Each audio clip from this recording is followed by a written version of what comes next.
வணக்கம் மக்களே. இந்த வீடியோல நம்ம ஒரு சோகமான செய்தி தான் பார்க்க போறோம். காதல் தோல்வி, 3 முறை தற்கொலை முயற்சி, 39 வயதாகியும் திருமணம் செய்து கொள்ளாத பாக்யராஜ் மகளின் தற்போதைய நிலை வெளியாகி ரசிகர்கள் மத்தியில மிகப்பெரிய ஒரு அதிர்ச்சியை ஏற்படுத்தியிருக்கு. வாங்க என்ன தகவல்னு இந்த வீடியோல முழுமையாக பார்த்து தெரிஞ்சுக்கலாம். அதுக்கு முன்னாடி நம்ம சேனலை முதன்மையா பாக்குறீங்கன்னா சப்ஸ்கிரைப் பண்ணாதவங்க எல்லாம் சப்ஸ்கிரைப் பண்ணிக்கோங்க.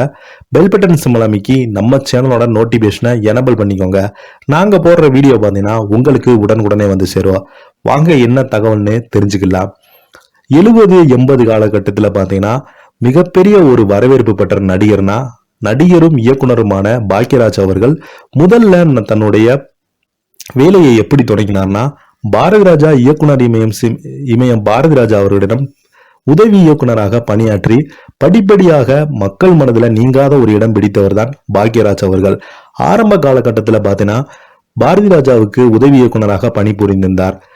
16 வயது நிலை திரைப்படத்துல பாரதி ராஜாவுக்கு உதவி இயக்குனராக பணியாற்றினார். அதனைத் தொடர்ந்து கிழக்கே போகும் ரயில் திரைப்படங்கள்ல மிகவும் பணியாற்றி மிக நேர்த்தியான அவருடைய வேலை செய்து வந்திருக்காரு நம்ம பாக்யராஜ் அவர்கள். இவருடைய திறமையை பார்த்து பாரதி ராஜா அவர்கள் இவருக்கு ஏதாவது வாய்ப்பு கொடுத்து இவரை நடிக்க வைக்கணும் என்று ஆசைப்பட்டு பாரதி ராஜா தன்னுடைய படத்துல நடிக்க வச்சு பாக்யராஜ் அவர்களுக்கு தனி ஒரு அந்தஸ்தையும் பெற்றுக் கொடுத்தார். அதனைத் தொடர்ந்து கதையிலும் திறமை பெற்று தனக்கு தானே ஹீரோவாக தேர்ந்தெடுத்து நடிக்கக்கூடிய மிகப்பெரிய ஒரு ஆற்றல் பெற்றவர் தான் பாக்யராஜ் அவர்கள். அந்த காலகட்டத்துல பாக்யராஜ் திரைப்படம் என்றாலே மிகப்பெரிய ஒரு வரவேற்பு கிடைக்கும். பெண்கள் மத்தியில இவருக்கு நல்ல வரவேற்பு கிடைத்தது ஒன்றும் இல்ல, இவர் அடிச்சுக்கிறதுக்கே ஆள் இல்லை. இன்றளவும் பாத்தீங்கன்னா கதை தேர்வுல அந்த அளவுக்கு இவருடைய கதை நுணுக்கம் அப்படி இருக்கும். இயக்குனர் பாக்யராஜ் இயக்குனராக திரைக்கதை வசனக்கார்த்தாகவும் மிகவும் கைகோர்த்தவர் என்பது அனைவருக்கும் தெரிந்த ஒன்றுதான். பல நடிகைகளை அறிமுகப்படுத்தியது பாக்யராஜ் தான். பாக்யராஜுக்கு பாத்தீங்கன்னா அவங்களுக்கு 2 மகன்கள் இருக்காங்க. ஒன்று சாந்தனு, இன்னொரு மகள் பாத்தீங்கன்னா சரண்யா. சினிமா துறையில இவங்களை எப்படியாவது அறிமுகப்படுத்த வேண்டும் என்று நினைத்த பாக்யராஜ் அவர்கள் 2 பேருமே அறிமுகப்படுத்தினாரு. பாக்யராஜ் மகன் சாந்தனுக்கு ஆரம்பித்த சினிமா வாழ்க்கை போன்று சரண்யாவிற்கு சினிமா வாழ்க்கை எடுபடவே இல்லை.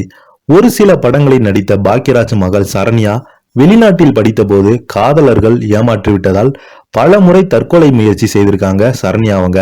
இதனால் ரொம்பவே அந்த குடும்பம் சோகத்துல ஆழ்த்தி இருக்குது. ஒரு முறை அல்ல பல முறை தற்கொலை செய்த சரண்யா பாக்யராஜ் அவர்கள் குடும்பத்தினர்கள் ஆறுதல் படுத்தி காப்பாற்றிருக்காங்க.